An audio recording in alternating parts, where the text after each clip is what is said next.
담대한 투자 시간입니다. 조금 더 시장 담대하게 대응하기 위해서 우리가 또 많은 정보들고 지식들도 알아야겠죠. 이 시간 함께 도와주실 분 먼저 소개해드릴게요. 배태준 변호사 모셨습니다. 어서 오십시오. 안녕하세요. 네. 오랜만에 또 뵙습니다. 네. 오늘은요, 변호사님 통해서 조금 더 예리하게 또 직업의 특성상 네. 좀 직관적으로 네네. 이 시장을 저희가 진단할 수 있지 않을까라는 생각이 드는데요. 주제가 딱 맞습니다. 공매도 금지가 지난주부터 정말 이슈가 됐고요. 그쵸. 여기에 또 한 가지 플러스로 시장이 관심 갖는 게 이 대주주 양도세 완화거든요. 네. 이 두 가지 키워드가 과연 시장에 어떤 영향을 미치고 있는지 네네네. 도대체 이게 뭐냐. 네네. 왜 뭔데 이렇게 관심을 갖는 거냐. 이거부터 한번 설명을 네. 들어보겠습니다. 먼저 좀 대주주 양도세 그 얘기를 먼저 하면 현행 규정을 말씀을 드리면 특정 종목을 뭐 10억 원 이상 또 이제 일정 지분 비율 예를 들어 뭐 코스피면 1%, 코스닥이면 2%, 코넥스면 뭐 4% 이상 이제 보유를 하고 있어요. 그러면 그걸 양도했을 때 양도 차익이 발생할 수 있잖아요. 근데 그 양도 차익에 대해서 뭐 양도소득 뭐 과세 표준에서 뭐 3억 원 이하면 20%, 뭐 3억 원을 넘어가면 뭐 25% 이런 식으로 양도소득세를 내야 되는 이제 그런 건데요. 근데 지금 이 지분 비율이라든지 이 금액 기준이 너무 낮다. 네. 난 이제 그런 지적들이 있어가지고 이거를 뭐 지분 비율을 아예 없애고 이제 그 10억 원 기준을 100억으로 올리자라는 게 있었어요. 올해 이번에 정부 들어왔을 때 이제 작년에 얘기가 나왔는데 이제 부자 감세 논란 때문에 좀 흐지부지 됐다가 지금 사실 또 이제 주가가 좀 많이 부진하고 좀 많이 힘들잖아요. 네. 지금 약간 고난의 시기가 왔는데 그러면서 다시 이 10억 원 기준을 뭐 20억, 50억 이렇게 올리자 지금 라고 나온 게 그 대주주 양도세에 대한 이제 완화 그 규정입니다. 네. 그러면은 공매도 금지 관련해서는요? 공매도 금지 같은 경우 이제 공매도 금지는 이미 지금 시행이 된 거죠. 네. 근데 공매도 금지 같은 경우는 그러니까 공매도는 이미 뭐 많은 분들이 알고 계실 텐데 그러니까 빌공짜잖아요. 그러니까 나한테 없는 주식을 뭐 빌려서라도 먼저 판 다음에 이제 일정 기간 있다면 그걸 이제 사서 이제 상환하는. 네. 그러니까 저희가 일단 주식을 사고 파는 방식이 여기인데 이제 그거에 대해서 굉장히 많은 나라들이 사실 허용은 하고 있어요. 허용을 하고 있었는데 이따 말씀드리겠지만 여러 가지 뭐 이제 뭐 개인 주주들의 불만이라든지 네. 여러 문제가 있으니까 그걸 이번에 좀 금지시킨 이제 그런 거죠. 두 가지 이슈를 지금 하나씩 좀 풀어보고 싶은데 앞서서 대주주 양도세 완화에서 부자 감세 논란이라는 단어를 좀 사용하셨거든요. 네네네. 왜냐하면 10억, 50억, 100억을 가지고 있는 투자자들이 사실 얼마나 될까라는 생각이 들어요. 그래서 부자란 단어도 나온 건데 이 소수의 고액 자산가들을 위해서 또 이렇게까지 한다는 게 물음표도 생깁니다. 주식시장에 좀 큰 영향이 있는 거예요. 그러니까 이제 그게 그렇게 뭔가 그 사람들을 도와주는 거 아니냐. 나 이제 그러다 보니까 이게 진행이 안 됐는데 이제 그런 개인 주주들이 바라보는 이제 그 시각에서 완화했으면 좋겠다라는 의견들은 어디서 나오는 거냐면 이게 12월 27일이 그 대주주에 대해서 주식 양도세를 이제 부과하는 이제 그 기준일이거든요. 네. 그러니까 이제 이 많은 주주들이 그 직전에 이걸 대량 매도를 합니다. 이 기준 이제 뭐 10억 아니면 뭐 4% 밑으로 간다 이렇게 해서 대량 매도를 했다가 그 다음에 이제 매입을 하는 네. 이제 이런 과정들이 있어. 그래서 이 개인 주주들이 많이 들고 있는 주식에 대해서는 그런 이제 주식 카페들 가보면 12월쯤 되면 미리 이런 경보라고 그러나 이런 알람들이 글이 떠요. 네. 뭐 이 주식은 이제 12월 27일에 기준일에 많이 대폭락할 수 있으니까 뭐 미리 파세요. 이런 것도 있고 그러다 보니까 또 이런 주식들은 주가 자체가 좀 다른 거에 비해서 좀 적게 가거든요. 왜냐하면 좀 불안하니까. 왜냐하면 급등과 급락이 있는 주식은 좀 무섭잖아요. 그래서 그런 것들이 많이 못 가기 때문에 좀 잘 못 가는데 근데 지금 사실 주식시장에 호재가 별로 없어요. 왜냐하면 그렇죠. 이제 고금리, 뭐 환율, 그다음 뭐 물가도 워낙 높고 이러다 보니까 지금 경제적인 호재가 없는 상황에서 이런 뭔가 거래 심리 좀 안정을 위한 이제 그런 것들이거든요. 그래서 그런 거래 심리 안정을 하고 좀 더 거래를 활성화하고 이런 뭔가 사람들이 그런 이제 개인 주주들이 뭔가 불이탈을 맞지 않는 이런 측면에서 좀 도와주려는 그런 반기는 부분들은 있는 거고 그리고 이거는 조금 더 지금 빨리 할 수 있는 거는 이게 시행령을 고치면 되는 거기 때문에 네. 그냥 예를 들어 뭐 정부 여당이 추진을 하면 갈 수 있는 그런 부분도 좀 있는 거죠. 관련해서 금융투자소득세라는 제도도 있네요. 이건 뭐예요? 그러니까 이 금융투자소득세는 결국 네. 이 지금 나오는 대주주 양도세 완화 이거에 좀 더 본질적인 논인 거거든요. 그러니까 이제 이 대주주 양도세와 이 금융투자소득세의 그냥 본질은 네. 저희가 부동산을 샀다가 부동산을 팔면 예를 들어 집을 뭐 5억에 샀다가 뭐 10억에 팔면 네. 양도소득세가 발생하잖아요. 그 양도 차익에 대해서 뭐 내 거주기간, 뭐 내 주택수, 뭐 지역 등등에 따라 뭐 20%, 30% 세금이 발생하는데 그럼 금융자산에 대해서도 똑같이 수익이 나면 세금을 물려야 되는 거냐, 아니면 금융주사는 조금 더 사람들의 그런 거래, 유동성, 거래 활성화를 위해서 세금을 물리면 안 되는 거냐. 사실 이 가치관의 문제긴 하거든요. 근데 이 금융투자소득세가 이제 주식, 채권, 펀드, 파생상품 이런 정말 금융상품 전반, 이런 금융상품 전반에 대한 투자에 대한 양도소득세를 과세하는 제도인데 이게 사실 2020년에 여야 합의로 통과가 됐었어요. 네. 여야 합의로 통과가 돼가지고 원래는 올해 시행이 될 예정이었는데 이제 작년에 저희가 그 팬데믹 이후에 뭔가 이거에 대해서 좀 안정화를 시키는 과정에서 또 전쟁이 나면서 막 물가가 오르고 막 유가가 오르고 원자재 가격이 오르고 굉장히 작년부터 경기 불안이 좀 심해졌잖아요. 그래서 이거를 여야 합의로 2년을 유예하기로 해서 2025년에 시행을 하는 거니까 지금 1년 좀 남았죠.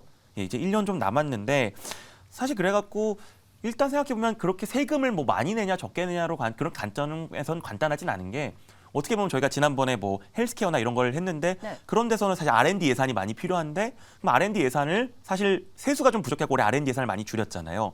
그렇기 때문에 세금을 무조건 줄이는 게 꼭 국가 경제에 도움이 되냐? 이거는 아니긴 해요. 이건 아니긴 하지만 지금 이걸 또 2025년에 시행을 하기 위해서는 좀 난관이 있는데 지금 워낙 지금 주가가 잘 안 나오다 보니까 현재의 그런 경기 침체라든지 또 그런 투자 심리가 꺾이게 될 이제 그런 투자 하락에 대한 굉장히 불안이라든지 또 이제 기관이나 그런 외국인은 아니고 개인만 이런 금융투자 소득세를 내는 게 맞냐? 이거 차별 아니냐? 불공정한 거 아니냐? 이제 그런 논란도 있고요. 그다음 코리아 디스카운트를 좀 해소하는데 문제가 되는 거 아니냐? 이제 이런 부분들이 있다 보니까 이것도 결국엔 어떻게 될지 모르겠는데 그러니까 지금 결국 주식 양도세 완화라는 거는 어떻게 보면 이 금융투자소득세 반대 방향인 거잖아요. 네. 그렇기 때문에 그럼 이게 궁극적으로는 금융투자소득세를 더 유예할 건지 완화할 건지 이거랑도 연결이 되는 거죠. 주식 양도소득세 완화 카드 정부가 좀 다시 만지작거리고 있는데 아무래도 개인 투자자 입장에선 좀 반갑지 않을까 그런 생각도 그쵸. 좀 듭니다. 네네. 그러면 이번에는 이번 주, 지난주 가장 핫했던 공매도 금지 관련한 내용도 좀 알아보도록 할게요. 양도세 제한은 사실 검토 중 단계라면 공매도 금지는 이미 시행이 됐고 그게 월요일장에 주식시장을 강하게 좀 움직였던 재료였거든요. 그렇죠. 이제 금융위에서 이제 11월 6일자로 이제 발표를 네. 했죠. 그래서 이제 내년 상반기까지 이제 그런 공매도를 금지하겠다.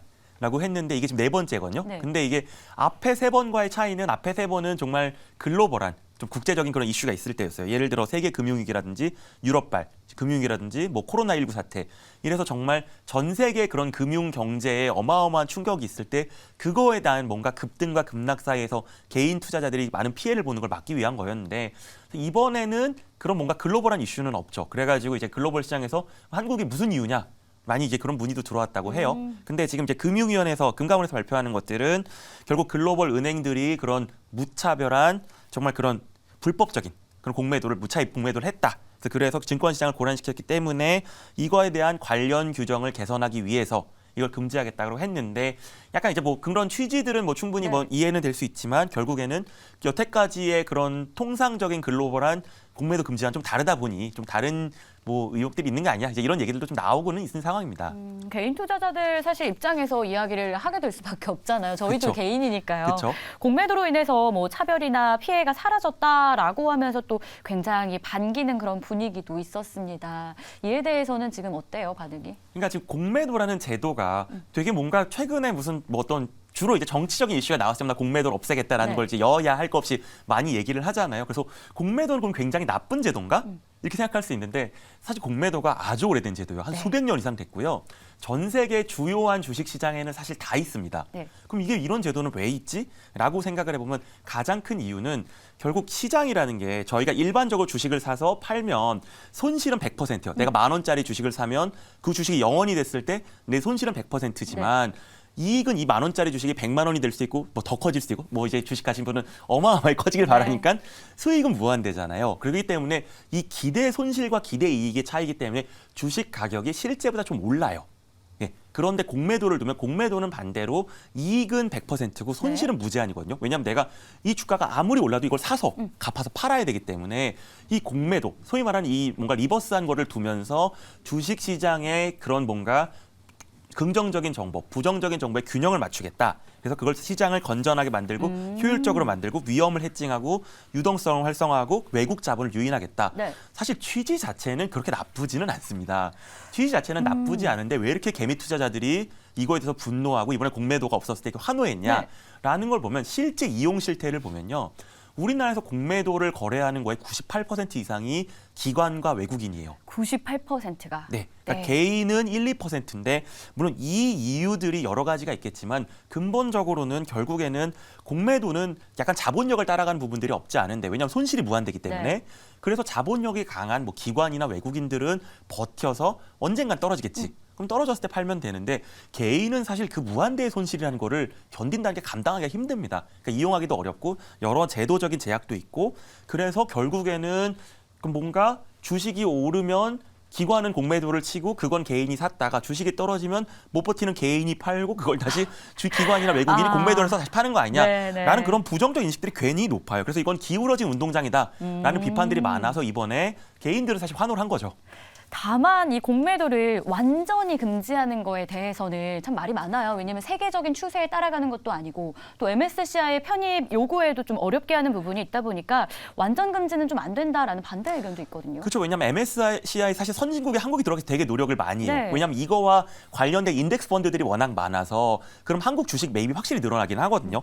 근데 이제 이 편입을 하려면 뭐 경제 성장, 주식시장 규모, 자금의 유동성, 외국인 투자자를 위한 접근성인데 이 마지막 게 지금 안 되거든요. 결국 이제 외국인 투자자를 위한 접근성을 하려고 하면 뭐 24시간 환전이 가능한 역외시장, 외국인 투자 등록 제도 폐지, 코스피 지수 사용권에 더해서 공매도에 대해서 제한을 하지 않을 건데 이게 나오면서 사실 이번에 조금 어려워질 수 있겠다라는 사실 그런 부정적인 인식이 또 나오는 우려도 분명히 있긴 하죠.